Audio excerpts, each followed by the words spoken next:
All right, before we get into today's episode, let's give some shout outs to some of our sponsors. And first up, if you need some parts for your motorcycle or riding gear and whatnot, you need to check out Old Bike Barn at oldbikebarn.com or on Instagram at Old Bike Barn. They got everything you need for your Harley or your vintage Japanese bike.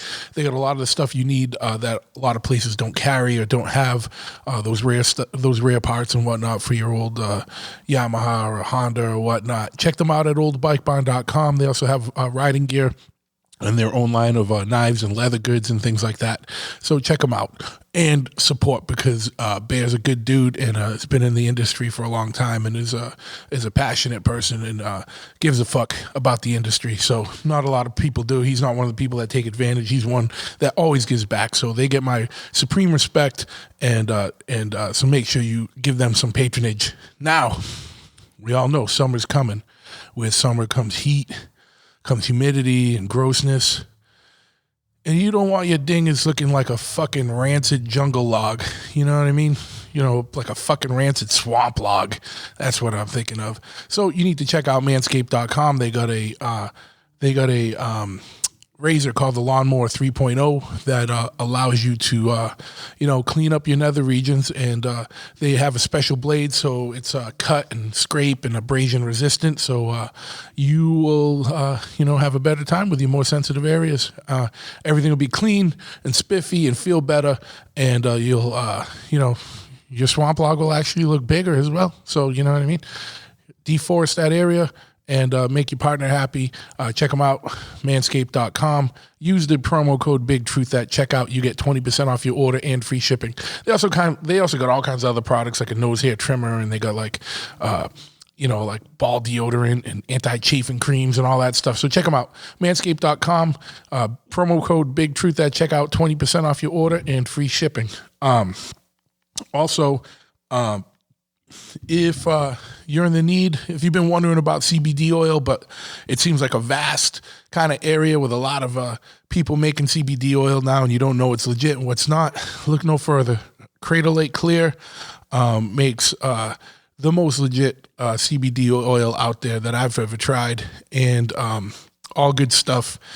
Check out their website, cradlelakeclear.com. Get more information on their products. I recommend the chocolate mint one. That will help you sleep like a baby.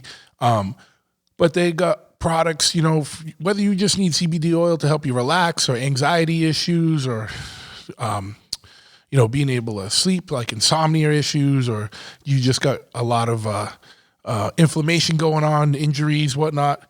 You need to give Cradle Lake Clear a shot. Check them out, cradlelakeclear.com, and use the promo code BIGTRUTH at checkout for 20% off your order there. So while we're talking about 20% off with promo codes, and the promo code BIGTRUTH, you need to check out Omerta, one of the best streetwear products out there, best streetwear brands. You can check them out at omertamia.com, and they got whatever you need, whether it's t-shirts, hoodies, jackets, socks, fucking scarves, fucking whatever. Most of their stuff is handmade in the U.S. and on U.S.-made apparel, wherever possible. Not everything is possible to source American-made, unfortunately, but where possible, they do that. And I know they do all their screen printing in-house, so check them out, omertamia.com. Use the promo code BIGTRUTH there. You will get 20% off your order. If you are in the unfortunate situation where you've been in a motorcycle accident, you need to check out lawtigers.com. Give them a call. Go to Facebook and type in Law Tigers in your state, and you'll get in contact with the most local regional office in your area.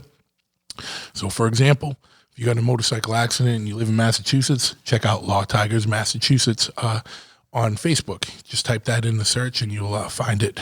But if not, just go to lawtigers.com and they will get you sorted. It's a law firm specializing in motorcycle accidents, and it was founded for riders by riders. So check them out, lawtigers.com. Heavy is a clothing and lifestyle brand run by my man Zach Doom. And if you find things like, if you're into weird shit like the occult and serial killers and 60s psychedelia, fucking drugs, fucking motorcycles, choppers, period correct vans, like meaning the van that you ride around in, like show vans, boogie vans, whatever you want to call them. If you're in a bunch of shit like that, you will like what Heavy has to offer. So check them out at heavy.bigcartel.com or on Instagram at Heavy Clothing. They have apparel. They got antisocial products. And, you check them out. There's always new shit rolling through. So you need to go back there frequently and keep checking them out because there's always new shit up there. Chop Cult. If you're into motobiking and building choppers and riding bikes and finding out what's going on in the world of all that stuff, you need to check out chopcult.com. They got an online message board. It's broken up by topics, so things are easy to find. They got an online swap meet where you can buy, sell, and trade parts. They got an online events page where you can find out what's going on for motorcycle-related events all across the world, broken up by state, and if you're looking in the country. They are just, they got a email list if you want information pushed to you like a daily digest type thing or a weekly digest, sorry. And best of all of this is absolutely free. They don't ask for your credit card or any of that crap, so just check them out, chopcult.com. You can't lose. There's a lot there. And they're on all the other social media simply at Chop Cult. If also you're looking for clothing or records and you happen to be in a heavy metal, punk rock, hardcore, things like that, and you're not familiar with Pitchfork, then you need to be. Check them out, pitchforkny.com. Decades, well over a decade in this, and catering to those industries in particular, and very well represented in those industries. Pretty much any band you listen to, you'll see them rocking Pitchfork apparel. Pitchforkny.com. They also got a record label where they do this limited series called the Back to School series that have these 7 inches that have an East Coast band on one side, a West Coast band on the other, and they come on all these different colored limited edition vinyls. Bands that you know, like Rancid or Murphy's Law. And you're going to hear Jimmy G in a second here when we get into this episode. Sick of It All, The Eulogy, Count Time, all kinds of stuff. So check them out, pitchforkny.com, and on Instagram at pitchforkny. And if you still got a couple bucks left in your pocket and you dig motorcycles, or you like what we do here at Chopperhead, check out chopperhead.com, CHOPPAHEAD. We're a full brick and mortar, full service motorcycle shop. And also we got a whole area that's like a parts and apparel, a showroom and whatnot. So you need motorcycle gear, you need helmets, gloves, fucking whatever. Or you need some tires for your bike, you need oil change, you need a full custom chopper built for you, whatever it is, we can handle it. And like I said, there's a lot of the parts that we carry or can get and we don't have them online because it just gets crazy, man, keeping track of stock and putting shit in, and then things are discontinued and coming and back and forth. I need a full-time guy for that I don't have yet. So if there's something you want for your motorcycle and you don't see it on our website, then give us a call or shoot us an email, 508-995-6764, or just email, just off our website, there's a way for you to email, or just email truth@chopperhead.com. But yeah, so check us out. If you're in the area, come by the shop. Like I said, we're a brick and mortar shop. You can come in, try helmets on, do whatever the fuck you want. We're here.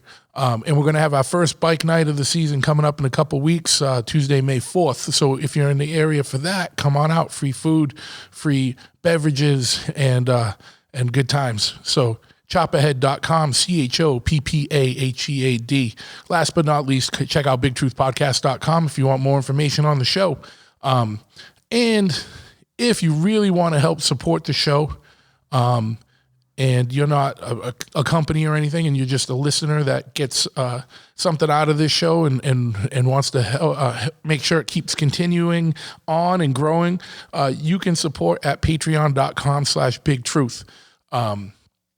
And there's 4 tiers that you can choose from to support from, and it's just something that I super appreciate. It's helping us pay the bills here and keep the show going and growing. So check us out at patreon.com/bigtruth. And enough of my rambling. Let's get into the new episode right now. The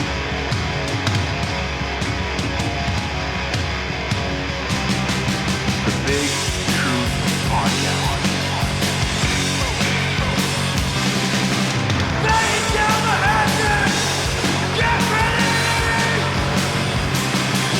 Ignition sequence start. 6, 5, 4, 3, 2,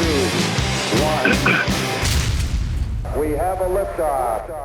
Yes, once again, we have liftoff. I want to thank you for tuning in to this episode of the Big Truth Podcast. And my guest today it's his second appearance on the show, but there was a big event this weekend, and I had to have him on so we could talk about it a little further.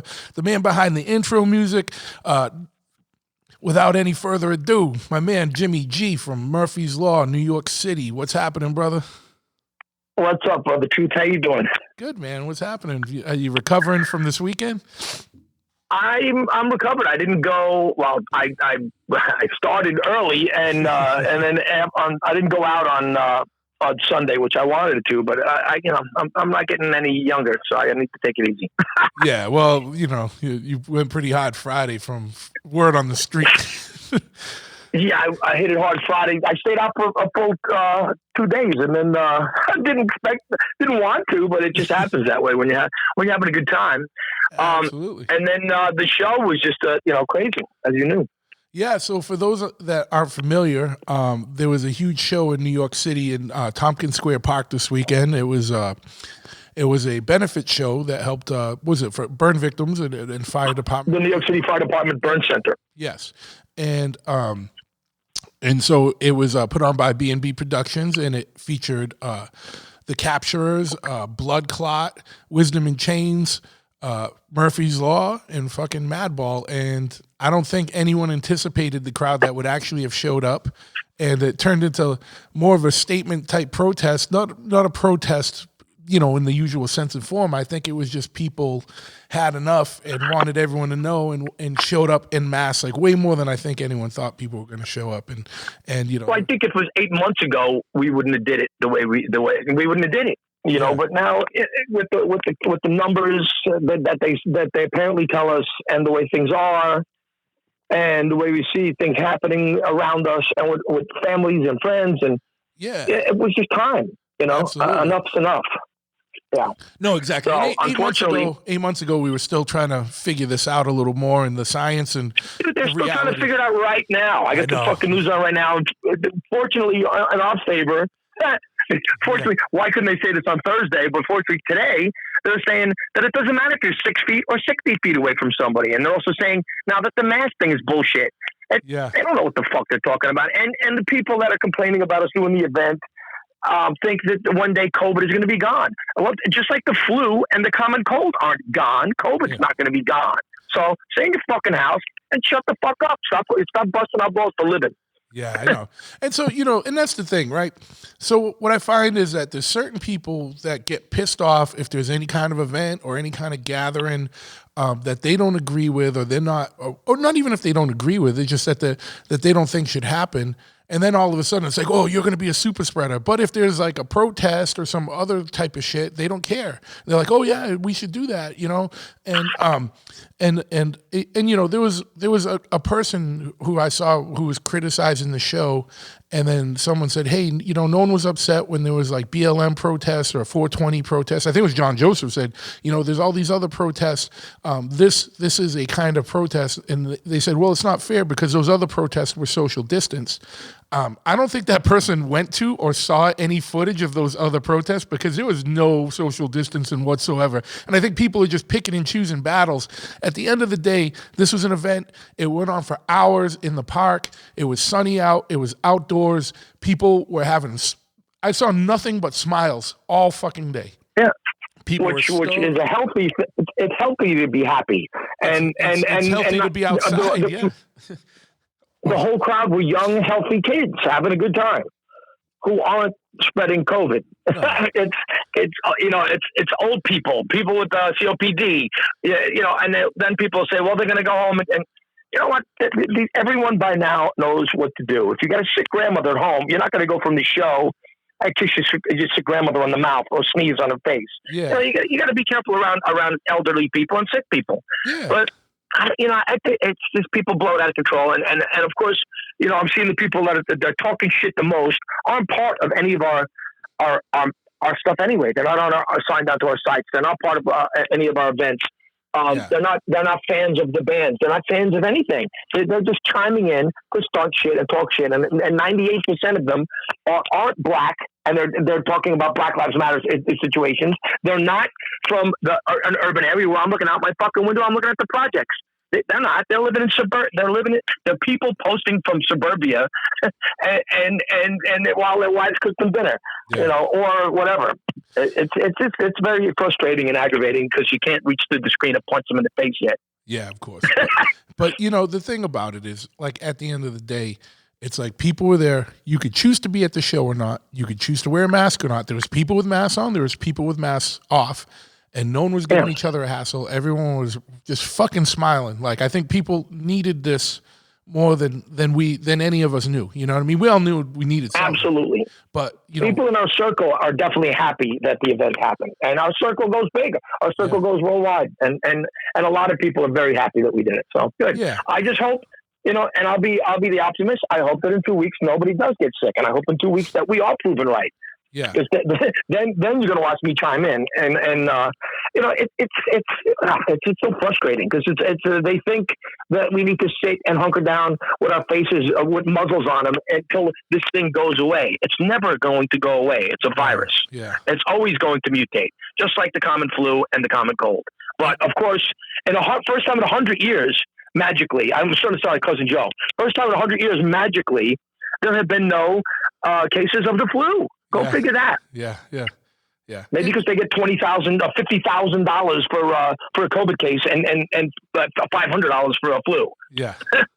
Well, and there's so much to it. It's like we all know what's going on. You know what the deal is. And I just think right now we're in a weird point in society where, people are bored. People have been stuck home for a year, and they're just looking for shit to fucking argue about because there's nothing else going on in their lives because they're just stuck at home. And some people choose to be stuck at home, some people don't. But the people that are yelling the loudest are the people that are sequestering themselves. Either it's out of fear or they just got comfortable not doing nothing, or I don't know what it is. I can't even get into their heads. But, they say, like, people just got bored. They're not working. There's still there's shortages. People cannot find anyone to work in all kinds of industries. It's bananas. Like, there's help wanted. Well, it's funny that they're saying that because people are getting unemployment, they're getting paid more than they get paid for a normal job. Well, if the money you're getting from unemployment is more than you got from a normal job, God bless you, stay home then, because you weren't getting paid good anyway. How the fuck are you going to make a living on what they're giving you for minimum wage? But see, funny enough, Congress gives themselves raises regularly. Yeah. These fucking people, and they're fucking hypocrites, and these fucking fake punk rock pussies are the first ones that are saying, why aren't they finding these people? Finding them? Oh, you're the same people that say defund the police, want the police to write tickets to us. Yeah. Well, they're the same people that are bitching now, but we'll see pictures of them at the fucking at punk rock bowling in September when the virus will still exist. Yeah. Fucking joke, man. And the same people that say fuck the government now trust the government and Big Pharma to inject this fucking cocktail that they shook together in a hurry to shut everybody up. I'm not going to let we'll pull over my COVID definitely exists. We know that. Yeah. But I don't trust everything around it. I don't trust the government, and I don't trust fucking Big Pharma or the fucking or these big fucking companies that are telling us that you trust them. I don't trust these people. That's how they get rich. Yeah.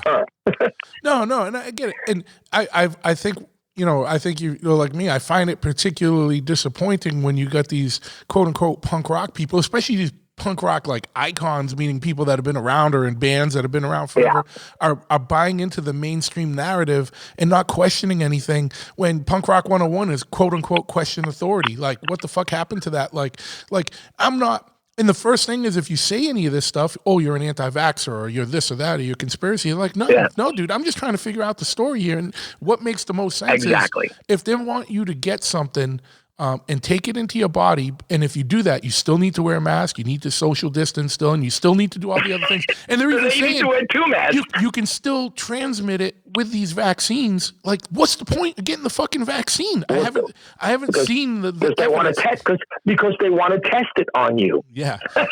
Well, that's obviously what they're saying. Because you got the president of the United States who's a senile 80-year-old man. Can't even carry on a conversation like we are now without stumbling over words. Yeah. And he's getting the vaccine, but still wearing like a mask. So what is he telling everybody? Yeah. Well, that's what they said. They're right in your face. There's the guy that's supposed to be selling you the shit, and he's got the vaccine and he's still got a mask on. Yeah. But yeah, so I don't know, man. I know I'm pretty stupid and pretty stoned all the time, but I'm not a fool. yeah, I know it's crazy, but and the thing is, so like but we're not going to solve anything here, and I think most of the people that listen to this are probably of a similar mindset or like side mindset, but. Man, let's talk about the show and how fucking awesome that was, dude. How good did it feel to get back out there? And not only that, I think your listeners are huffing gasoline right now and fixing motorcycles. I hope. Yeah. Or they're putting on Murphy's Law records or something, in the fucking. But so, dude, how did it feel to get back out there, man? And was oh my god. Well, first of all, hungover, it was just like the old times, but it was running up on stage late or just in time, and getting on it and then seeing that crowd. First of all, I was like, oh shit. I swear to God, I was like, oh boy, we're in trouble because nobody had a mask on. I didn't know if, the whole crowd could have had masks on. Yeah. And then I would have been like, all right, now what are they going to say? They would have still had something to say. People, the glowing box that we have in our hands now and in front of our faces is the ultimate tool to make pussies brave. The things that these people say would never say it in front of our faces. It's easy to type the shit up with your fingers are really tough. But once I got out there, I was like, oh my God, there's a whole lot of people and nobody's got masks on. And I, in my smart ass way, I was like, all these kids were around me singing, spitting all around me. And I was like, well, if I didn't have it, I got it now. Yeah. And then I also said, if I die tomorrow before what I did today, fine. Cause I'm tired of fucking sitting quiet and waiting and being depressed and waiting for what I've invested in my life for 38 years of being a punk rock singer and a hardcore singer to stop and be taken away from me and the government wait and watch my friends' restaurants and bars close and clubs close and these smart asses are saying, well, science. If you're going to listen to science, then the restaurants and the bars should still be open and people's businesses should be saved. And the government's not giving anybody any help with these restaurants or bars, but they're helping big corporations. Yeah. It gave them this virus, which is questionable where it came from, as we know, China. And if it's man-made or not, which I think it is, and I think they let it loose. Yeah. They've hidden so much bullshit about it. There's so much conspiracy about it, but there's also stuff that's right in front of your fucking face. Absolutely. And I'm not just talking about the mask and the virus, but it's just like it made the government, all governments, easy to fuck with us, and they're taking full advantage of it. I think what happened is, even if you want to give the whole situation the benefit of the doubt, we didn't know what was coming. We didn't know how bad it was going to be at first. So everyone was on board with like, all right, man, we got to fucking take this serious. And we were showing videos of people just collapsing and dying on the streets in China and shit, which I don't think ever happened here. Everyone took it serious. And then little by little, we just saw all the fuckery, like the back and forth and the science changing every day. Oh, you need to wear a mask. Oh, maybe you don't need to wear a mask. Oh, we just told you didn't need to wear a mask so that there wouldn't be a big run on masks, so we can make sure first responders had masks. What? That was CDC. Now you got to. Now they're saying wear two. Then they were just saying wear two masks. Yeah, and it's crazy. So it's what no one was saying during this whole time is what to do to stay healthy or live a healthy life or boost immune system. Nothing. You didn't see all that stuff. You just saw fear. And to me, that throws up a red flag because fear.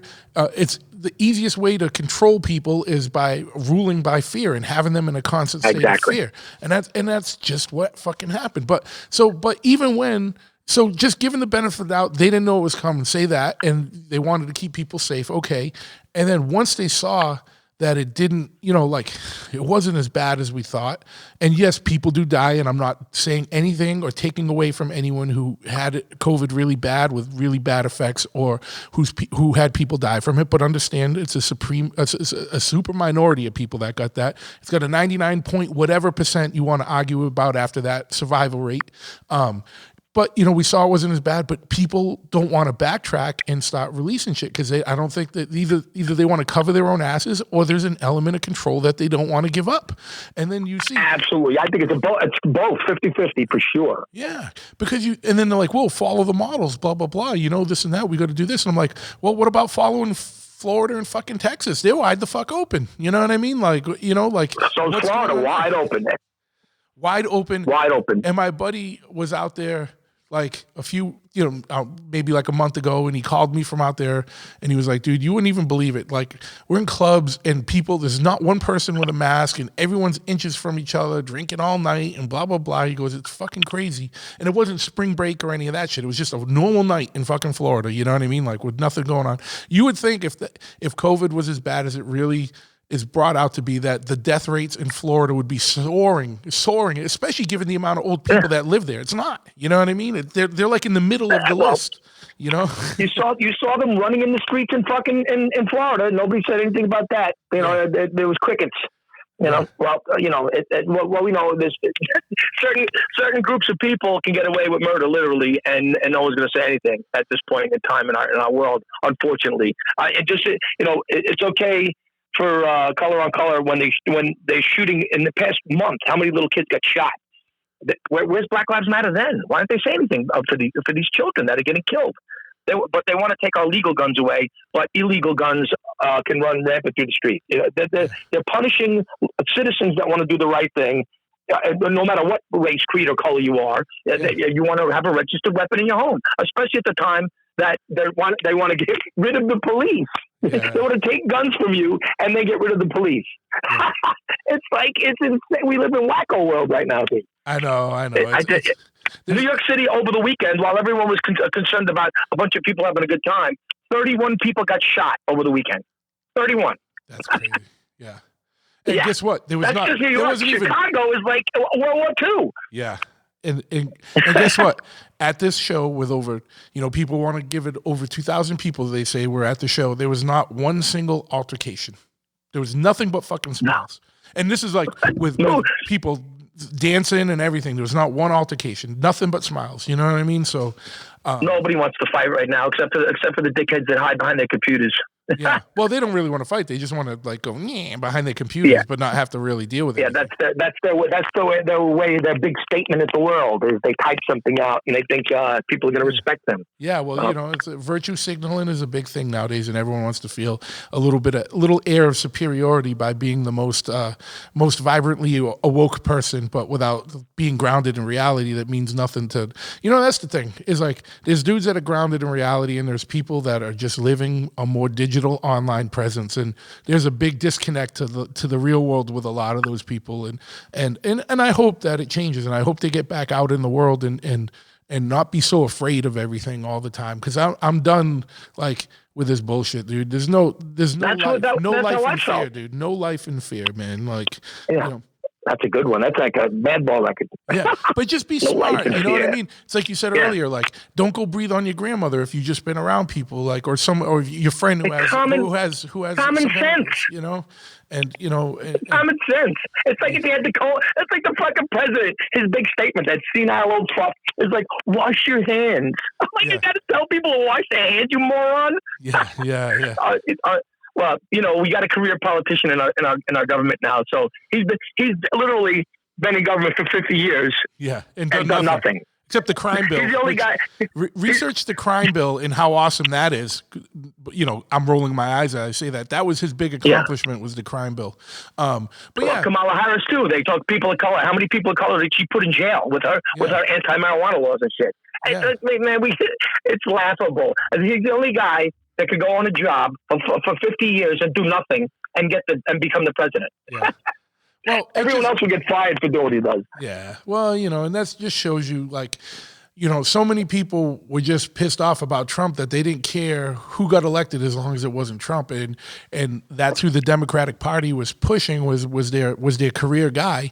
And I think finally people are starting to be awoke to the fact that the Democratic Party is as corrupt as anything else. You know what I mean? And they had good candidates actually this time, and they fucking, you know, they fucking fucked them all over to put this fucking guy in. You know what I mean? And you know. Well, holy shit, they're woke now.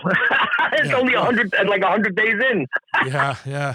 Well, you know, well, he might. I think they're hoping he's going to be dead soon enough, so Kamala could take over anyway. So it's just going to be another shit show. She hasn't even. She's in charge of this fucking circus at the border now, with all these poor children getting abused, literally. Yeah. And she hasn't visited the border yet. He's in charge of it. Yeah. Which is a fiasco. They're not helping children. What they're doing is funding these criminal organizations that are bringing these people here. Yeah. It's insane. They started a feeding frenzy for MS-13 and all these criminal organizations in Mexico and along the southern border. It's insane, dude. Just throwing kids over the fence. Yeah, it's crazy. Yeah. I mean, it's just a crazy time. And I think what's happening more than anything is that we don't have like a news source that we can go to that's balanced and objective. We're just getting fed what, a couple of people control a couple of different channels, you know what I mean? And that are tied to a couple parties. So if you are Republican, you watch a certain channel. If you're Democrat, you watch a certain channel, and they just spoon feed you news based on a narrative they want you to know.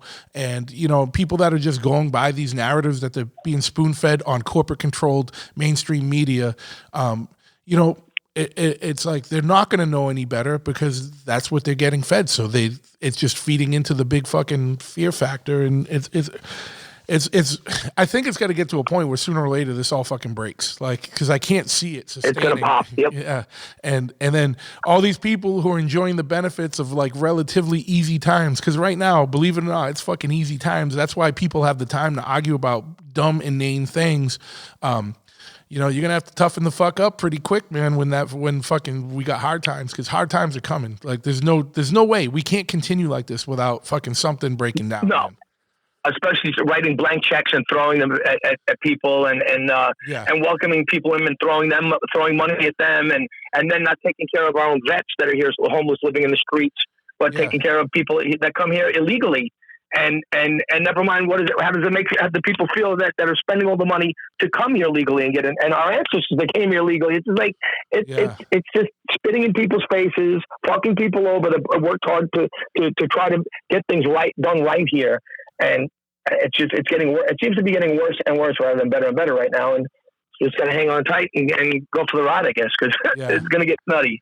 But in the thing, what they're doing is they're letting more voters in for themselves. Is what it seems like they're doing. Also, how do you have voting without ID? How do you vote without showing your ID? You can't get a 6-pack of beer without showing identification.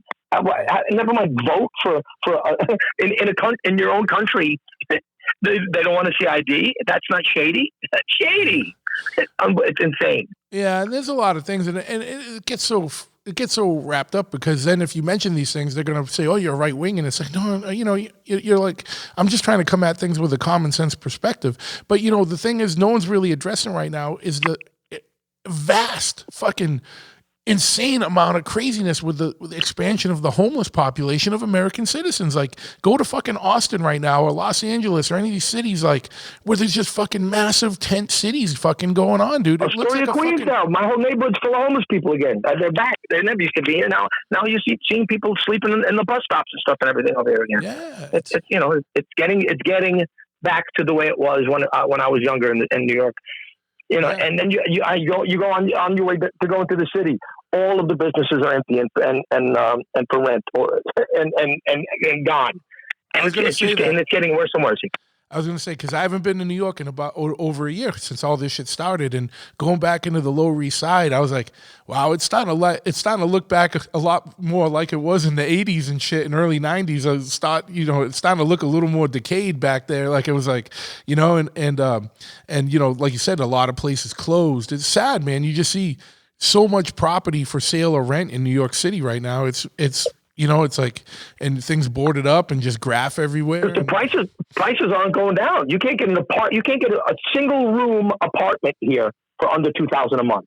It's crazy. Yeah, that's crazy. That's why it seems that they're letting it get to the point where if you got a mom and pop store, small business, anything like that, or you live in a small apartment or something, or your job is in a small place, it seems that they're pushing everyone out just so the rich can move in here, is what it seems. Only the people that can afford to live here are going to be left here. Yeah. Yeah, so does it seem like people are coming back? Because I know there was an exodus out of the city. And definitely not. People are not coming back because people can't afford to come back. Yeah, yeah. The only people that left, the rich people that had summer homes and stuff left here. But and if you look for rents, I look on Zillow for around my neighborhood in Astoria, Queens, like $2,500 a month for a 1-bedroom apartment. Who can afford that? Yeah, that's insane. You want to buy a place? I'll look at a place now. Like the cheapest place you could find for 1 bedroom is like $500,000 or $600,000, and then you're paying a monthly fee of like $1,500, and then you're paying gas, electric, food. It's completely, you can't afford. None of us can afford that. You need to be in a tech job. Yeah, and that's what they want. Yep, it's crazy, man. Well, one thing that people don't talk about, because a lot of people don't care, or they don't know that they don't see it as big of an issue as it is that during all this COVID, the numbers vary a little bit, but it's up to 40% of all U.S. small businesses are permanently out of business from this bullshit. Gone, dude. Like, that's insane, because those people had jobs or created jobs or created products or were neighborhood centered type places that took care of you better. And, at that time, while 40% of all small businesses in the U.S. are permanently closed, Amazon and fucking Walmart, our music scenes, all the clubs that our small bands play at, gone. Yeah. Not only. So how are we going to go back on tour? Yeah, so many clubs are gone. Yeah, so much shit's gone, but all these big corporations are showing record profits, and they're taking more and more. It's fucking crazy. Yeah. And these big companies are selling these injections. How much you think they're not giving that shit away? It's yeah, and the rich get richer and the poor get fucked, dude. That's what it is. There's no middle class anymore. The middle class is gonna be poor. Oh, there's definitely, it's not popular to say, but in some way, shape, or form, there's been definitely economic warfare declared on the middle class. There's no way to look at it there's no other way to look at it. Well, there's the reset that they're talking about worldwide. The reset. They want to make everybody fucking broke, and then they tell us what to do. Yeah. I don't know if you've heard about the Great Reset that they're calling. It's all the governments working together to make everybody broke. Yeah, that's great. And they want us at home and write us our little checks and just keep us afloat. Yeah. I'm not down with that. No, hell no, dude. You need to love life and embrace life and be out in it, and not just be content with being a fucking little worm slinking around at home, under the foot of a fucking jackboot of a fucking government. You know what I mean? It's sad, man. You know what I mean? And fucking, but it's like every punk rock song we ever heard is actually happening right now. Yeah, I know. All the crack songs that warned us about the government, we laughed and called them fucking, crack holes. Yeah. Now all those songs are like, secure your chairs and shit, out of view. It's like the government police on the street. All these songs that we listened to as kids, especially in England, that we thought were cool and you never thought would really happen. Yeah, it's happening. Listen, old Dead Kennedys records, man. They talked about this shit. You know what I mean? And Bleed for Me, right? Go listen to that song. That's coming down the pipeline, Police Truck, it's all a lot of the shit, a lot of the songs are it's coming true or is true right now. Yeah. Well, even more scary if you get on that road, go read 1984, and then you laugh at wow, this wasn't really that bad because compared to what we got going on nowadays, And when you were a kid, you read 1984 and you were terrified, right? Holy shit, they're going to be watching us everywhere. They're watching us, and now they are. I'll sign off on that. Can I get this? Can I get this app? Yeah, I'll sign off on any privacy rights. Yeah, just click yes. Yeah, just click yes, and we'll monitor everything you do. Yeah. We can say, I could say Budweiser cooler right now, and I'll turn my phone. I'll look at my phone later, and there'll be a Budweiser cooler on my phone. Yeah, absolutely. For sale. It's crazy, yeah. So, you don't even have to be doing it. It's crazy because it'll just pick it up ambiently if you're talking to your friend and your phone's not even on. You know what I mean? Or it's on, but it's not it's in silent mode or whatever. It's still listening. It's always listening. Even with the batteries out, they say, because it's still got a little battery in it for the memory. Oh, really? Yeah. Huh. I didn't know that one. Yeah. Yeah. But yeah, man, we quickly went down a crazy rabbit hole. But but it's true, and it's important stuff to hear. And whether you agree with it or not, or you're saying, "Oh, fuck these guys are talking about this shit again," just open your eyes a little bit and look at shit and question shit, and so many things become like, you're like, "What the fuck, dude?" Like, like, holy shit. Yeah. Holy shit. But like you said, thank God for motorcycles. Absolutely, and we'll talk about that in a minute because I want to talk about your new bike. But yeah, just fucking, the crazy thing is, and remember one thing I heard in school that made sense is, and I never forgot this. It was the best lesson ever.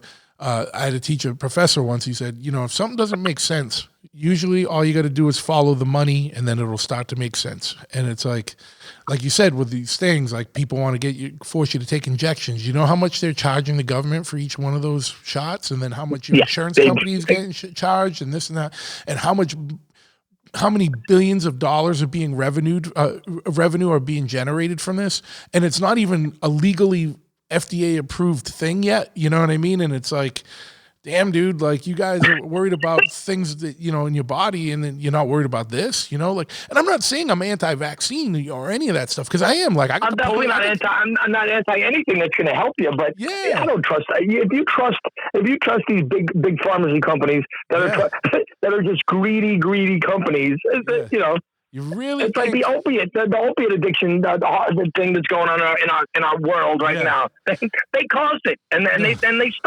profit from people's death and misery. And the crazy thing is, all you got to do is Google Pfizer and look at how many fucking lawsuits and fucking crazy things they got caught lying about and this and that.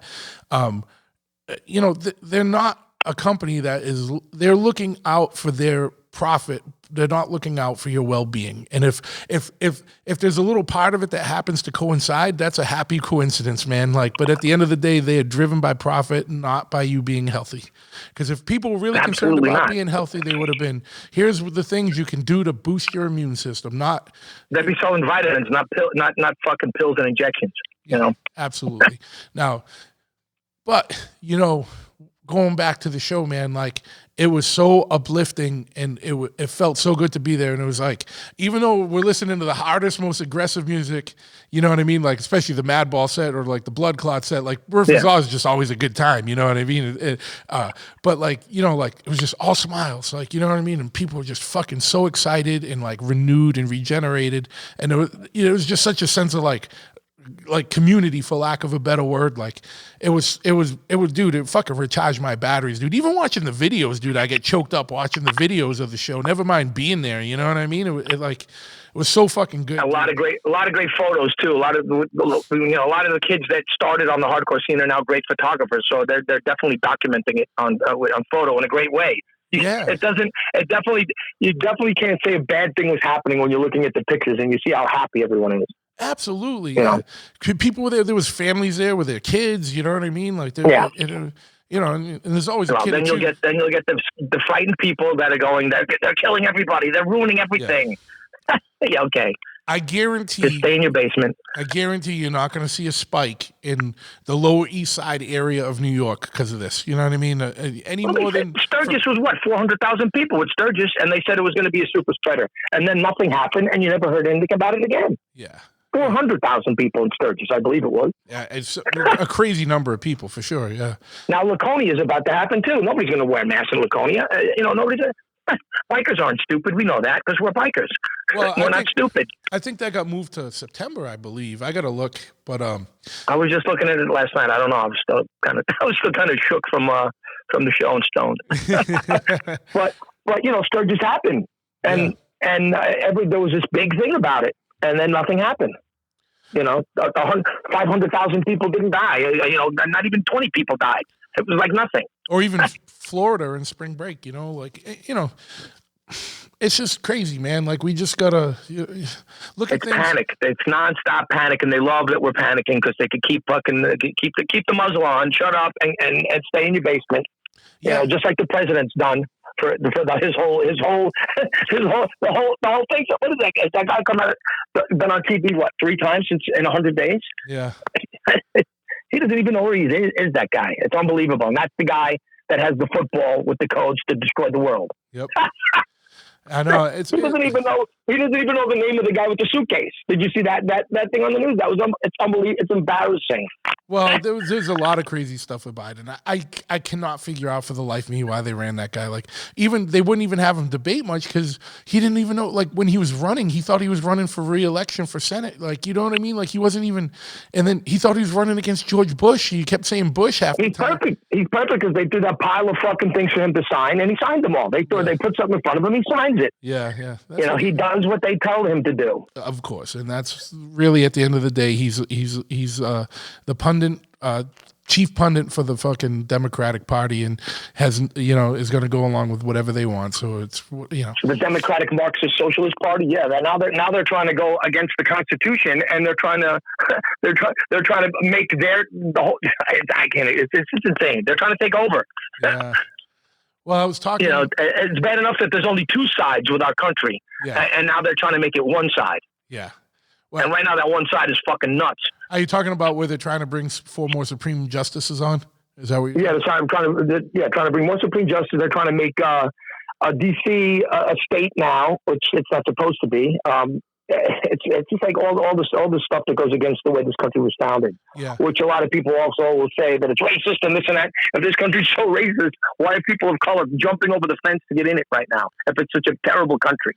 Yeah. And the whole thing is like people just don't see that. But there's only 2 parties, both are corrupt, and one's always been glorified as like for the people, and it's really not. And I think that's becoming completely evident to everyone except the people that are diehard fucking party pundits, and unfortunately there's a lot of people from the punk rock scene that have become hardcore fucking Democratic Party pundits. Now when I say this, don't put me in the fucking right. Like, I'm not saying that the Republicans are any better. We're just talking about these guys have been. We don't like the government. We're hardcore punk rock guys. We don't like the government, and that's we're in the middle. Yeah, and we're the 1%. And the thing is that like the Republicans were under fire with Trump, and now it's going to be the Democrats' turn because they're not better, and people don't like that when the focus gets turned on that. Like, it was easy to be mad at the bad orange man, but be bad at the bad fucking senile man because he's just as bad. You know what I mean?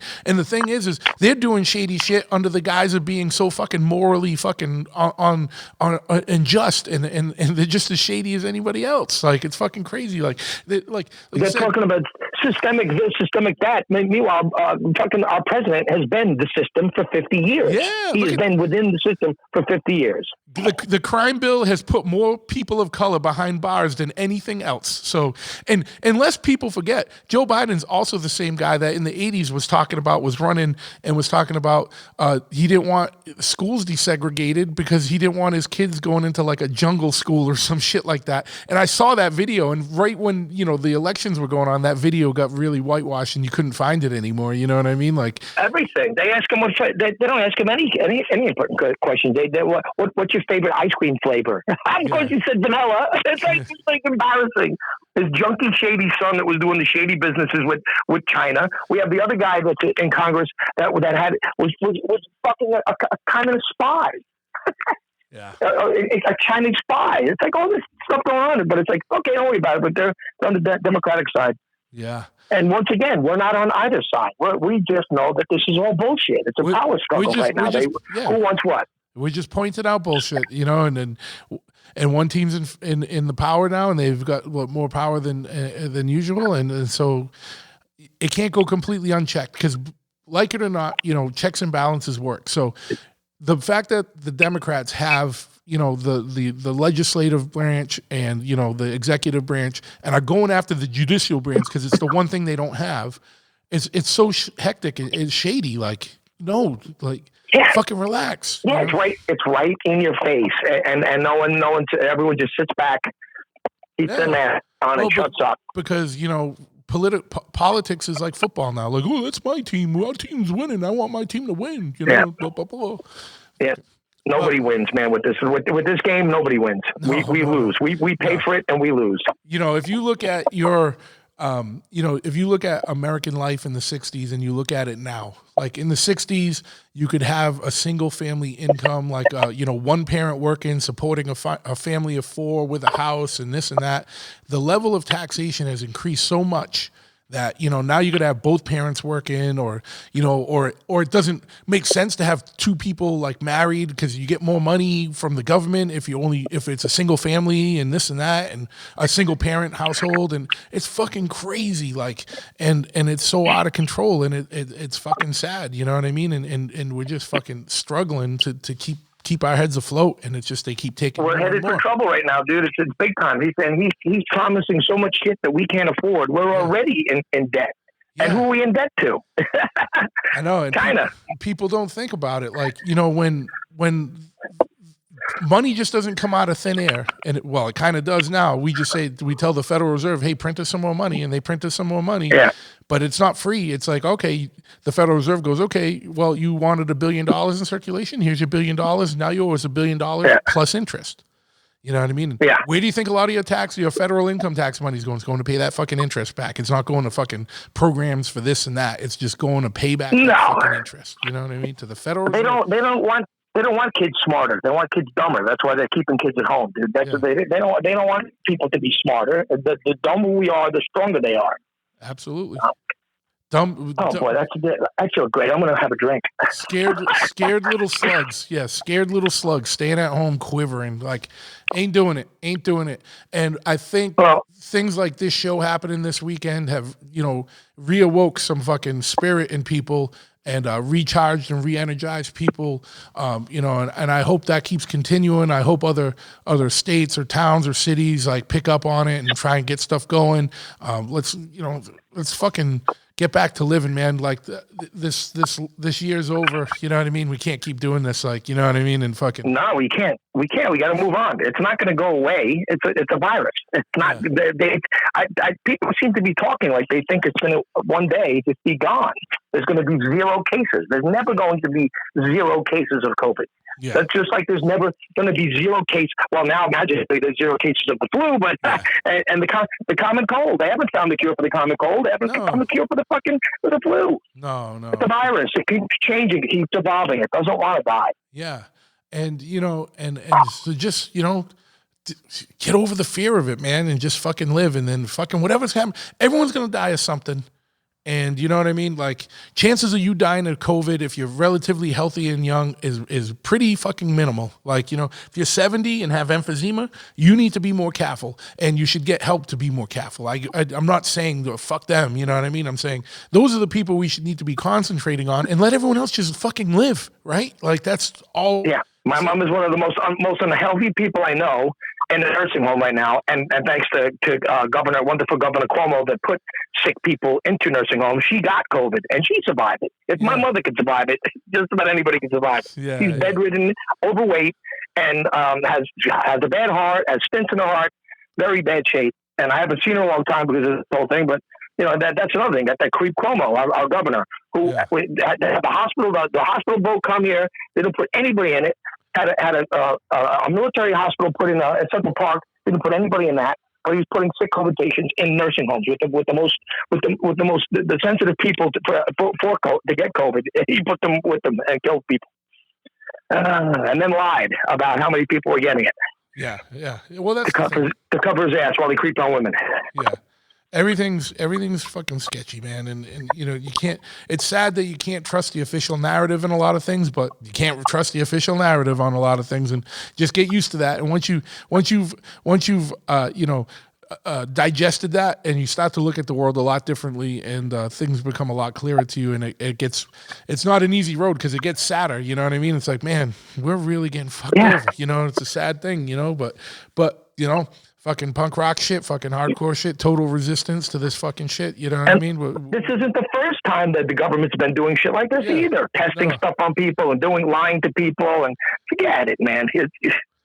Unfortunately, in the end, the saddest thing is people of color are the ones that get used the worst and get used as pawns throughout all of this. Yeah, look at the Tuskegee experience. And then they pit us against each other to make themselves stronger. Because God forbid people of color of everybody got together and instead of having the black vote and the other vote and this vote, we all got together as human beings and went against the government as its own enemy, they'd be done. We'd be in control.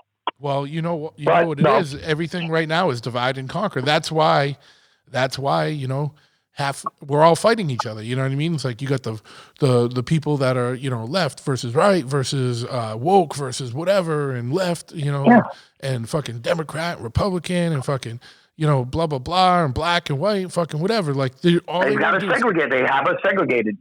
Keep dividing. They're controlling it.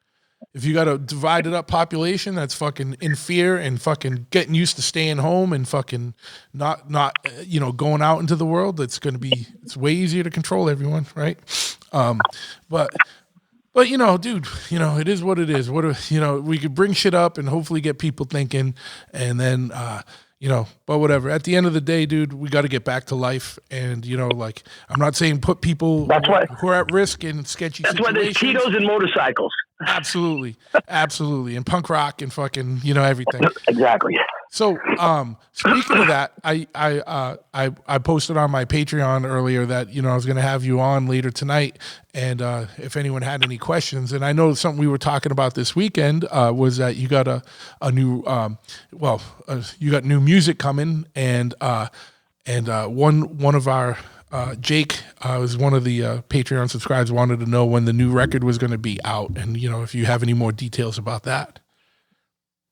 We have one. We to complete the album right now. We have one more song that we were going to put on, but now, well, thanks to everything being shut down and the band being stuck, we actually wrote another 15 songs of hardcore stuff.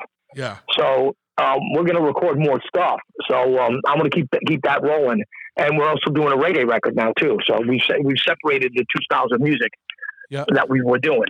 So, you know, just because a lot of kids were saying that they didn't like the ska stuff and the reggae stuff, and a lot of other kids like that. So I'm going to have twice as many records sold and twice as much music. But we're also going forward to do the rest of this hardcore stuff. We may, if possible, if we could ever get an airplane, go out to Jamaica and record some of the reggae stuff. Nice. My friend's got a property out there, and there's a studio right in the grill that we can go to. That's awesome. Which would be cool. It would be just like Lansing. Yeah.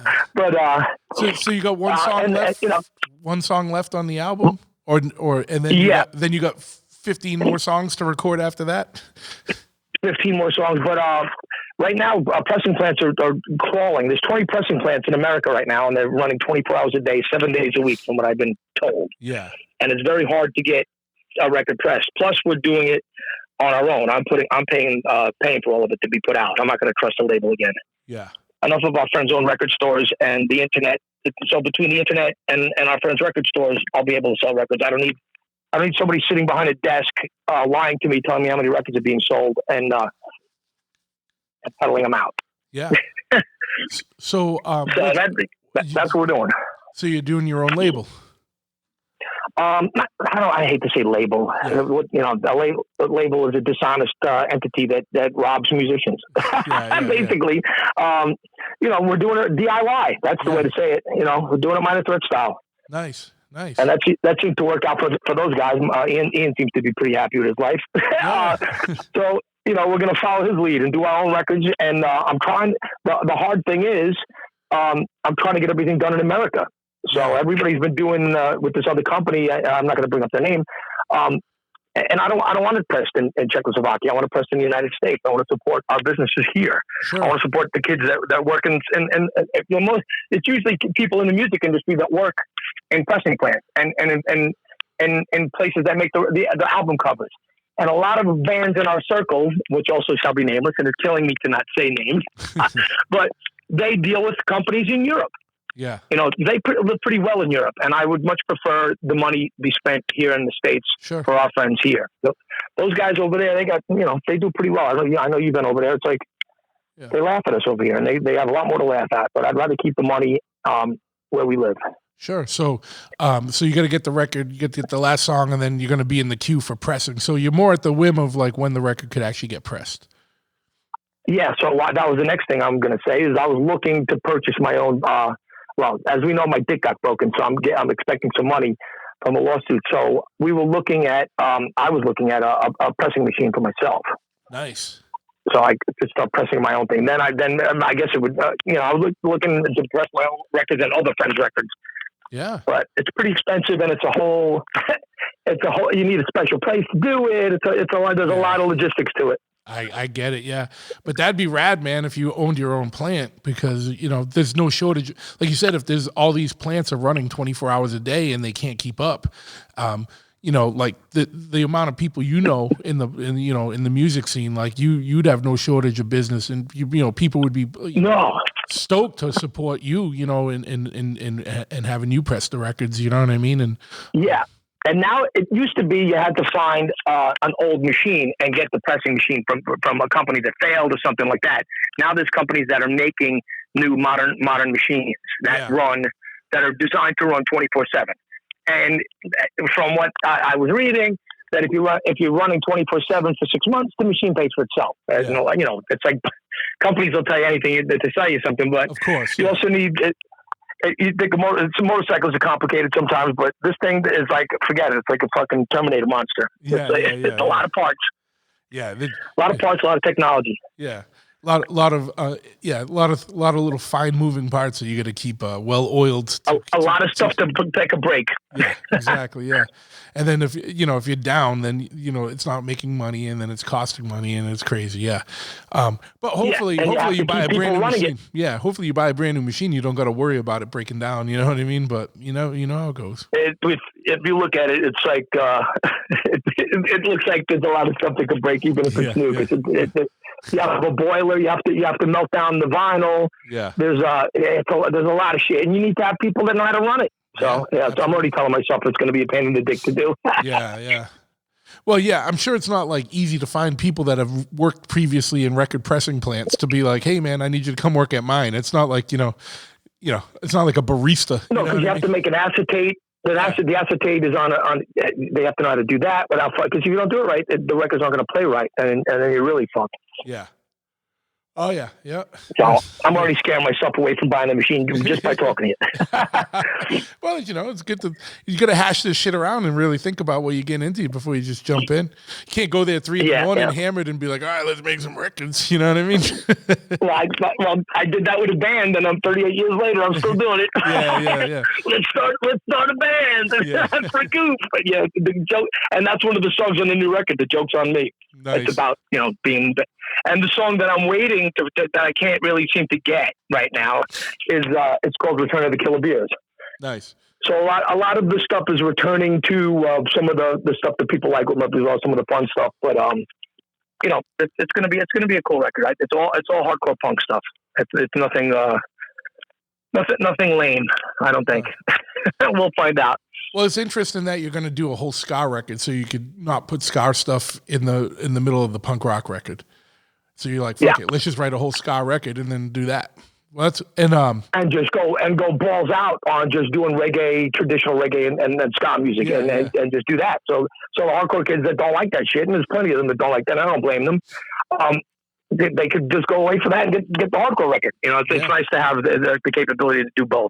And then, you got your own plant. You can make limited edition fucking craziness with like a gatefold double sleeve of the hardcore and the ska record and some collector shit and fucking shit like that, man. But that's the next thing is the people that do the jackets are all booked up now too. So it's really hard to find. There's a lot of shit going on now. Everything with people that are saying they're not making any money. Then when the money comes up, they say they can't do it fast enough because of COVID. Yeah. So it's damned if you do, damned if you don't kind of deal right now. Well, a lot of things, man, just in business. Like, I own a bike shop, and trying to get some parts nowadays is so hard because the manufacturers were all shut down for like a year, and then, or like people that, were importing parts, you know what I mean? Like those things are getting stuck in ships and containers aren't getting unloaded and this and that. There's a lot of bullshit going on, man, that's, keeping people from being able to operate functionally. But, it's Hey, speaking of that bike shop, I know a good theme song for that place. Remember that the other night? Yeah. Chop ahead, ride real fast and wind up dead. I can remember some of it. Yeah. That was at like Powered by vodka. 2 in the morning. That's at no, it was 10:30 at night. I think because it was 10:30 at night. We weren't breaking the law. Yeah. Breaking the law. But yeah, that was funny. Yeah, to the tune of Spider-Man. Yeah.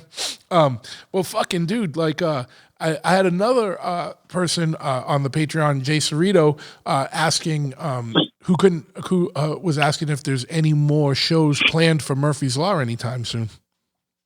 Nope, no more shows. No. I'm not even kidding. This took me some thought to do. Yeah. And other bands were asked to do this the show also, and they said yes, and then they stepped out on it. That's when Madball stepped in. But no, I don't think. I think this was the statement. Now let's sit back. It was like the litmus test of how this is going to go. Yeah. And we stepped forward, took a chance, and we're going to see if. And I hope it. Not a chance with people's lives, as some schmucks might say, but we just took a chance to see if we get in trouble doing it. Yeah. And here we are. It turned out way better than it did, and we'll see in a week and a half if anybody gets sick or not. Yeah.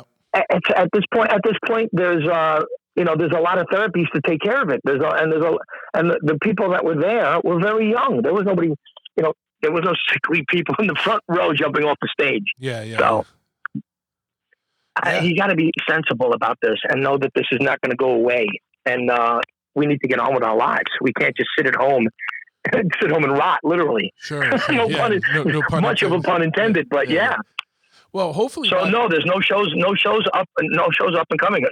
Punk Rock Bowling's happened in fucking September with like 1 million bands for 3 days straight in Vegas.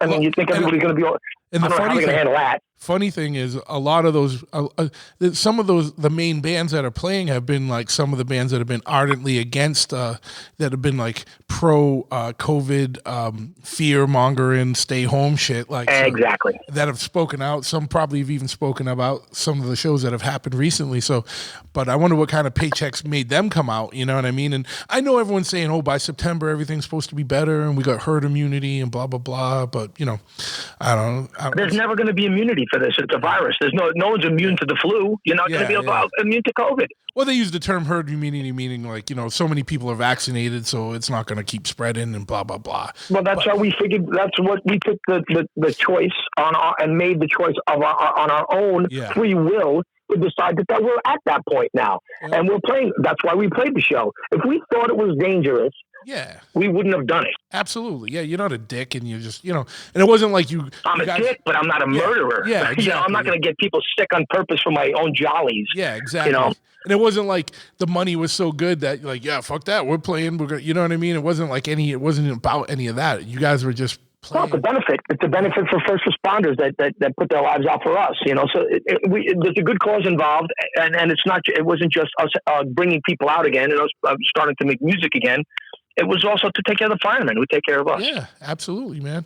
And so hopefully by the time your vinyl comes out or the new record comes out, things are cleared up and you can tour and support that. You know what I mean? Because that's the only way to fucking. That's another thing. A good point too is No Redeeming Social Value just did a record not too long ago. They did the record. It came out.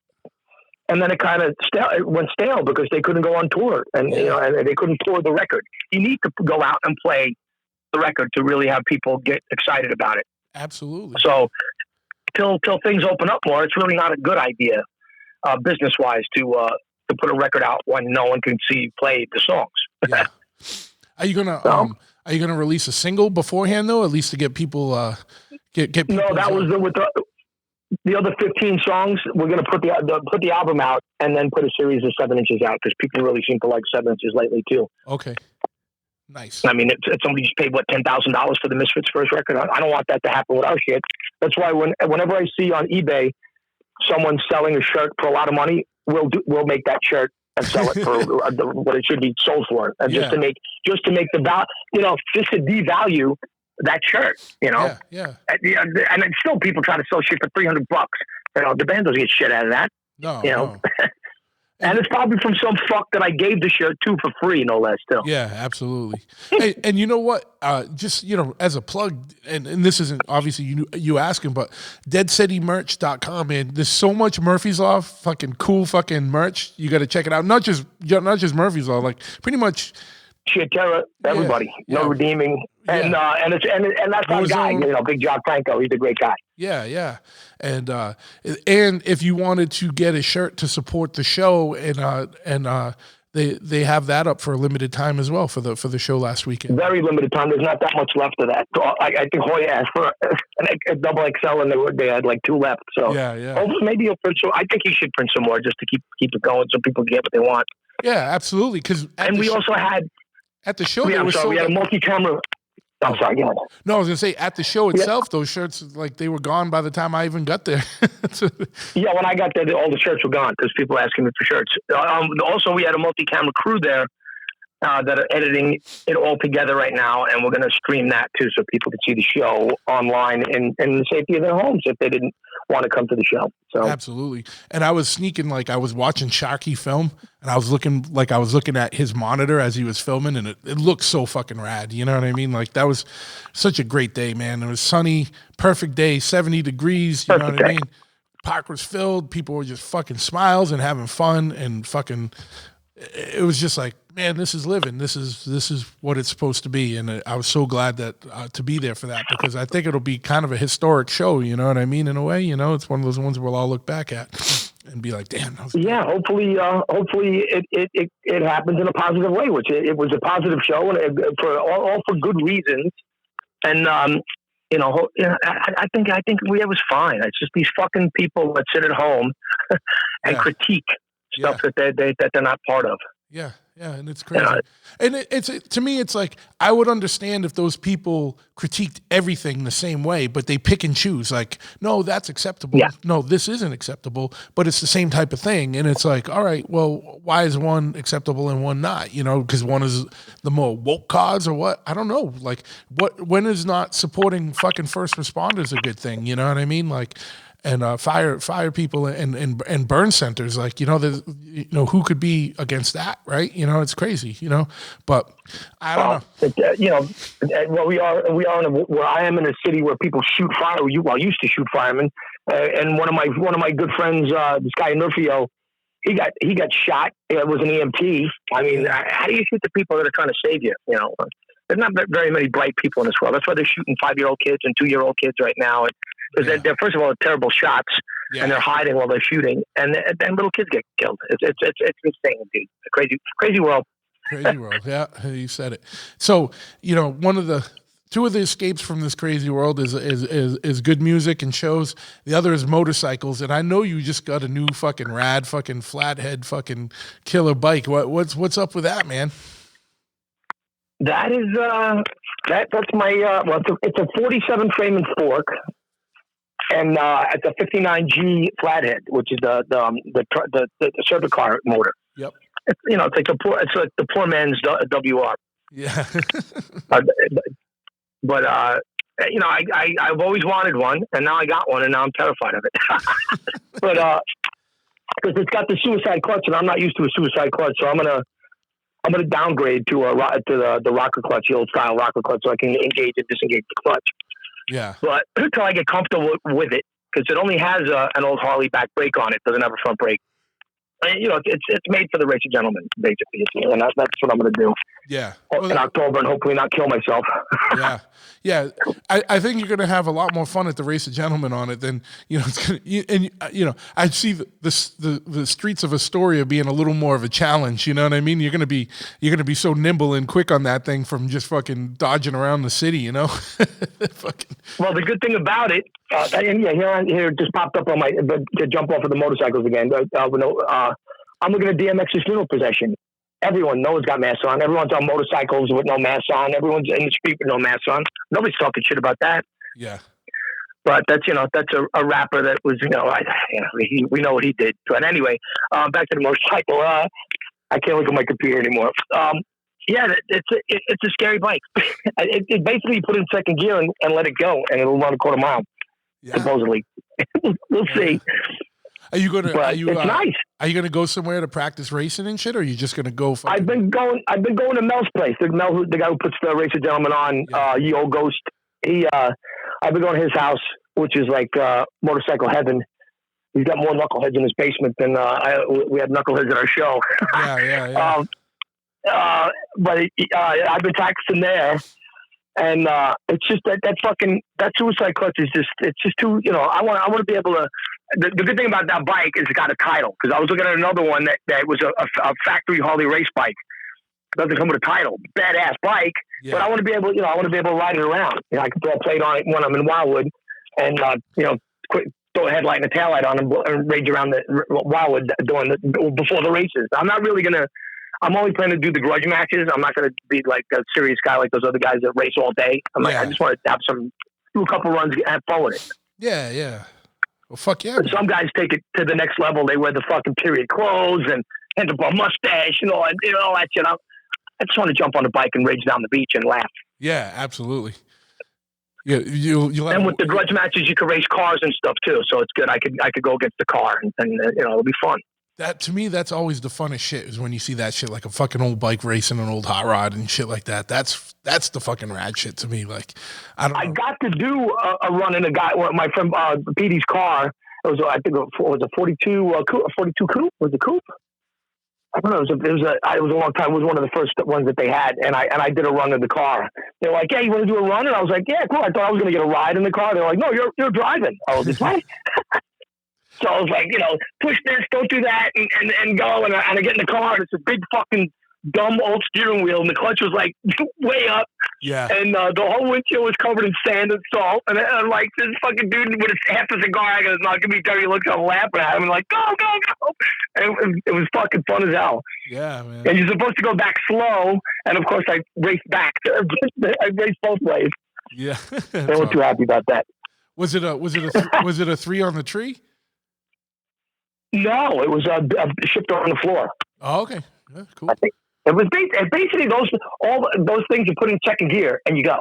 That's the same thing with the bike. You put it in second gear and you go. Yeah. There's really no time to engage the clutch and grab. Never mind, and grab the shifter and go while you're on the sand. It's like, forget it. Yeah, I gotta. Mel's already get me ready to shit my pants on the fucking thing. Yeah, man. Well, dude, I can't wait to see, man. This is gonna be fun. I'm gonna try and make it out. And her name's Clementine. The bike, I named her Clementine. She's so fucking orange. I had to call her something named after orange. I couldn't call her Mandarin. I had to call her Clementine. Fucking. I just picked up a 41 Ford coupe, and I never had a 3 on the tree. You know what I mean? And so I was It was interesting, like, and the guy had it parked in like a little shed behind a house and this and that, and I had to get it out, and I was like, trial by fire. I was like, well, I better learn right now. And you pick it up quick, Yeah, they're kind of like the present. Yeah, by the time I got home, it wasn't shifting up that was the issue. It was like taking the time and having the patience on the downshift to wait till you got slow. Like, it's not like you can just downshift without bogging it. Yeah. Yeah. Without like chirping it, the gears, and so, but yeah, that was an interesting thing, and getting some work going on that right now, because it's got wheel cylinders are stuck, and then finding parts for the luckily the 41 is like like a sought after, like like the wheels, or like the frames and all that, and people in the hot rod world. There's a lot of repop stuff for that stuff now too. You can get that stuff. Yeah, that's why before this bike I was looking at an Indian, and an Indian race bike, and I was like, it's a beautiful bike, and it has a lot of money, and then it's a lot of money, and as you know better than anybody, it's also impossible to get fucking parts for them. So I was like, I want to get this bike's all together. It's a simple bike. I really wanted a proper Harley race bike, but I went for the G motor. It was all put together, and it was a reasonably priced, so I jumped on it. Yeah, literally. Yeah, and you gotta. There's some places. There's a little kind of trade-in world, and there's like a bunch of dudes that like deal in the old Indian stuff, and there's a limited amount of repop stuff, but it's not nearly the amount of like stuff like that you can get for like a Harley. But if you did go the Indian, I could have got you connected to some guys that could have hooked you up, but like it doesn't have the same supply chains as vintage Harley. No, it's all fucking expensive shit too. It's not cheap. All there's shit, tons dude. of. The older you get, it's just like the more money it is. That's just how it is, dude. Yeah, I always wanted a Crocker, and then now they're like $1 million now. Yeah. Beautiful bike. But when I wanted, I wanted one in the '80s. I wanted one. When I first was looking at motorcycles when I was a kid, and then which I probably could have got one back then. But absolutely. Now it's way out of reach now. They're awesome bikes though. 80, even the '90s, like late '90s, you could still get knuckleheads for like $3,000. You know what I mean? Like no one give a shit. But not now. Yeah, they were giving away flatheads. Yeah, no. Yeah. I had a friend, it was the best, because we used to go to this old the event, the Smokeout in North Carolina. The Horse Magazine used to put it on, and I had a friend who bought a flathead with it had the Cervicar tranny in it because it had the 3-speed and with reverse, and he bought it in Chicago for $3,000, the whole bike, and it was beautiful. Like it was all fucking. It was legit, like it was all there. It wasn't like a chopper. It was like a fucking flathead that had been sitting in a barn and blah, blah, blah. Like it had all the original shit on it. And he rode that down from Chicago to North Carolina and rode it home. And, he bought it for $3,000 the week before he left. You know what I mean? And he was there and everyone was hammered. He was doing like reverse burnouts and shit, like in the mud and stuff. And it was fun as fuck, man. I wish I bought one back then too. Like, who would have known? Who would have known that Mel single-handedly fucked up the market for us all on fucking flatheads and shit? I bust his balls with that all the time, dude. I tell him, you fucked it all up for everybody, dude. You're the man that made a fucking flathead 20 times more expensive than it used to be. Yeah, absolutely. And those bikes are dummy bikes. They're so easy to work on. When I'm not familiar with the carburetor that much, but I looked online for the linker. I couldn't get it to idle right. So for a goof, I was like, hey, Google, how do I set idle on a linker? And it popped up, and I did it, and it idled perfectly. Yeah, that was unbelievable. It's crazy, right? That's like, it's crazy because as like annoying and horrible as the internet can be, it's also like, the sum of all man's knowledge is on there for, like for the taking. You just got to look it up, and find it. And especially like YouTube, no matter what it is you want to do or try and do, some motherfucker has done it and filmed it and wants to show you how he did it. You know what I mean? It's like, here you go. I just watched the guy do an old guy. Sounds like he smokes a lot of cigarettes, and he actually responded to me. And he was doing the rocket clutch install, and he had this. It was fucked up because it's not a 2-minute job, and it was literally making me sleepy. The way he spoke was so relaxing, and I was like, dude, you explain things so great. But your voice is so relaxing. Yeah, and he sent me like a ha message back. It's cool to get a response too. Yeah, man. But it's all there, man. It's there. I mean, some of it's bullshit and garbage. You got to weed through it and kind of do a little quality control on it. But, for the most part, it's there, but you got to be careful because, like, you know what I mean? There's some motherfuckers that'll mislead you or they just don't know and they do shit the dumb way and fucking they still film that and put it out too. Like, you know what I mean? So you got to just be careful out there. Well, that can happen standing around drunk with your friends at any time too, and at any moment. Yes, absolutely. A lot of drunken decisions have been made in garages. Yes, and good and bad. And no one is guilt free on that one for sure. Yeah, and no one admits either. Well, dude, what's up? What else is up, man? We talked about new stuff coming out. I was so stoked to see you this weekend, even beyond the show, man, just to see some of our fucking friends. I was happy to see you too, but yeah, it was just good to fucking hanging out, man, and seeing people that you haven't seen in over a year. You know what I mean? That you used to see. Of course, I'm seeing all my friends, and I get the drunk, aggravated punk chick aggravating me, but whatever. That's I could have worse things happen. Yeah. Yeah, well, you guys have been hanging out. No kids, no wife, no kids, new motorcycle, getting another motorcycle right now. I told you I was looking at that, the Heritage Softail. Yeah. For, an everyday bike. But I can't ride the other bike around like that. So I might get that this week. I'm going to talk to the guy. I'm trying to knock him down on the price. Nice. It's already like ridiculously cheap. So, yeah, and that's a reliable old man bike. A floorboard, big fat seat, saddle bags, and I could ride around. I could ride to Wildwood and go to the beach. Yeah, absolutely, dude. And you need anything? We ain't gonna be able to do it forever. No. You have to take a trip out here. I know Craig from Sick of It All wants to come out, man. You guys fucking link up and fucking take a ride down, dude. We'll have a good fucking Sunday. What's he got? He's got like a dirt bike, though, right? No, he's got a Triumph Tiger. It's like one of those kind of like adventure touring bikes. So it's highway and fucking off road. Oh, nice.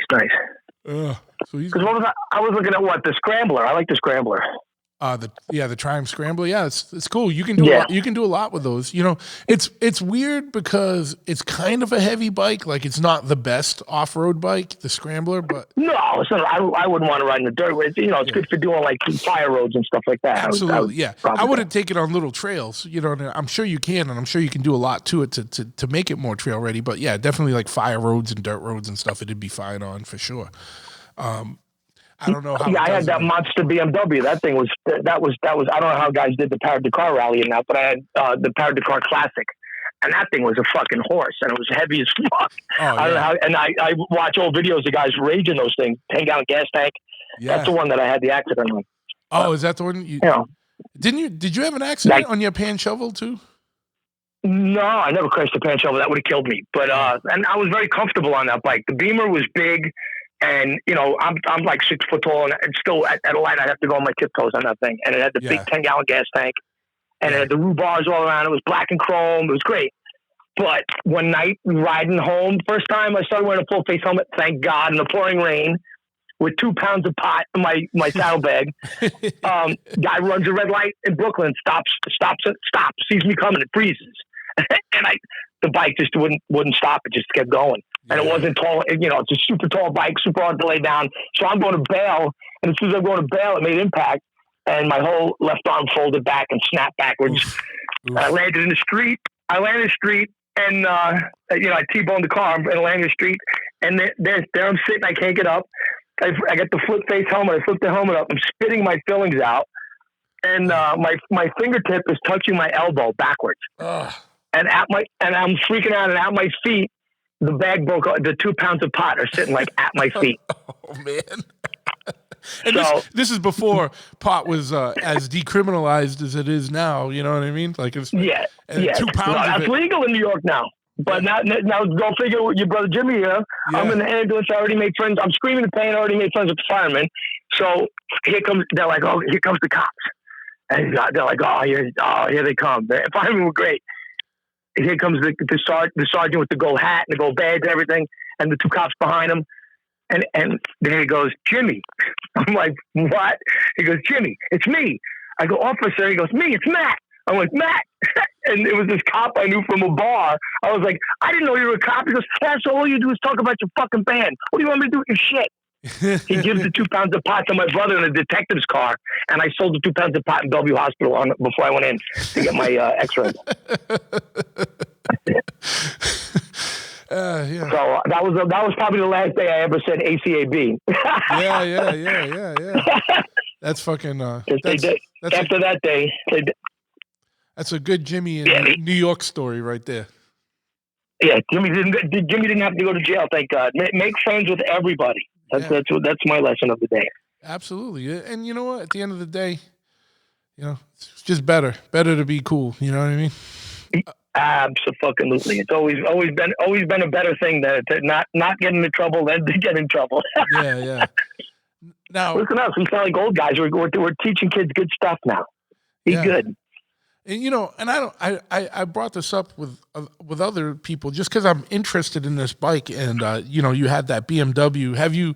And we talked about the Triumph Scrambler. Have you seen that new Harley, the Pan America? They're doing. I think it's dumb. Yeah, they're dipping their toes in that market. It's just weird to me that they're coming in priced more than the BMWs when BMWs had that market on lock. Like you can't come in to something like it's not going to be the GS. The GS will blow that bike away, and that bike's a big, heavy pig. And it looks like a fucking retarded road glide. It's got that big dumb like shark face on it. I don't know. Harley Davidson fucked up years ago. They should have just stuck with the 45. The flathead was a dirt bike for the military, basically. Yeah. They should have just kept going at it. Indian, whatever they are, Polaris, whatever the fuck they call them now. They are, with the FTR 1200. That bike is. That's like if Evel Knievel was alive. They actually make an Evel Knievel. I saw an Evel Knievel one, but that bike, Harley's not doing fucking dirt track racing. Indian is. Yeah. Why don't they go that route? Why? All the dumb decisions. Instead of making fucking push bikes for babies, they should be focusing on motorcycles. I know, it's crazy, man. I don't know what's going on. I would love to sit in some of those like meetings, like of like the executive meetings, to be like, yeah, we're gonna, because it's like literally they killed the diner at the height of Diner's popularity, right? Like whether you like the diner or not, like you can't say that it wasn't fucking phenomenally doing well for them. And it's like, well, no, let's kill that and do this, and then let's do an election. I mean, I think both you and I we both don't know anybody that doesn't like a diner. Yeah, that's a badass bike. Yeah, but it's like, only if you like Harley Davidson, you gotta like the diner. I don't think I know anybody who would say they don't. But of course, they ruin it. How did they fuck that up? Yeah, and then I guess do they not have computers in their offices? I don't get it. And the only thing I can think of is maybe the used market was doing better than the new market for those, and then they don't like the used market. Of course, they want everyone buying new shit, because they're not making money on the used stuff except for service and parts and stuff. But yeah, I don't know what they're doing, man. But they seem. Well, I don't understand why didn't they make with the FXRP? Everyone's taking the FXRP and getting those aftermarket parts. I don't understand why they didn't see that. Yeah. And just make all those aftermarket, start making all this custom aftermarket stuff instead of like fucking piggy banks and shit. Why don't they just make fucking cool motorcycle parts for their old bikes? I know. That guys are, you got Ted making all that stuff in Taiwan. Yeah. Harley could be making it in Milwaukee. Yeah. Well, I don't know. What am I? I think the thing is that we're bike guys. So, but I think unfortunately a lot of people that buy into the Harley brand are buying the piggy banks and the foibles and the fucking dog collars and the dumb shit rather than there's more people buying that shit than there are buying bikes. Maybe I don't know. Well, they got dog collars? Yeah, oh, dude. I mean, I'm just trying to think of the most random shit. I guarantee you, if you Google it right now, they probably do have a Harley Davidson dog collar. I was just making shit up, but I wouldn't doubt it. You know what I mean? They got it. Yeah, of course they do. Yeah, you can go to the Harley dealer and buy a can opener and a fucking dog collar, but every part you want is not going to be in stock. You know what I mean? Unless it's like you can't get clutch plates. Yeah, exactly. Yeah, yeah. The best is nowadays you go to a Harley dealer and you're like, hey, I need I need a clutch spring. You know what I mean? Or so, and they ask you the color of the bike. You know what I mean? Because they have to put all this shit into a computer instead of just going in the back and grabbing a fucking clutch spring. You know what I mean? Just fucking. And then they have to order it anyway. Yeah, they got Harley Davidson Spike. It'll be here in 7 days. It's like fuck. You know what I mean? Spike Harley Davidson dog collar, $80. Yeah, you can have that right now. Yeah, you can have that. Pink, they got a pink one. But yeah, my dog can't ride a motorcycle though. Yeah. But yeah, man, fuck, dude, it's fucking crazy. But yeah, it seems like they just been throwing darts at a dartboard lately. I'm not gonna lie, like I'm interested in that Pan America just to see, because I'm just interested. I haven't seen one in person. I've only seen the pictures. You know what I mean? But I'm interested in seeing. They had the Buell. Buell was made. When they had Buell going, they had, what was it? Not the Achilles, the Xavier. They had some weird bike similar to that. Yeah, that's true. What was the one? I forgot the name of it. Now it's going to tell me. Yeah, I know. I get a computer right now. You're like Ulysses? What is it? Like some weird shit? Ulysses, that was it. That's it, the Ulysses. Was it? Yeah. With the Ulysses. And that was another thing. They jerked Buell. They had a good thing going with Buell. They should have kept that going. But in hindsight too, it seems like that sport bike market died. Like you hardly see. I know there's some like diehards with that, but I'm not seeing the level of people out on sport bikes as I used to. Like when you go out on the road, like, and you would think because those things handle and fucking break and fucking like. I don't mean break as in broken. I mean like they stop. No, they run. They run and they stop and they handle. You know what I mean? You would think there'd be more people out on them, but it's never been my thing. But it's like. You used to see a lot more people out, on them. It's just that trend has died down.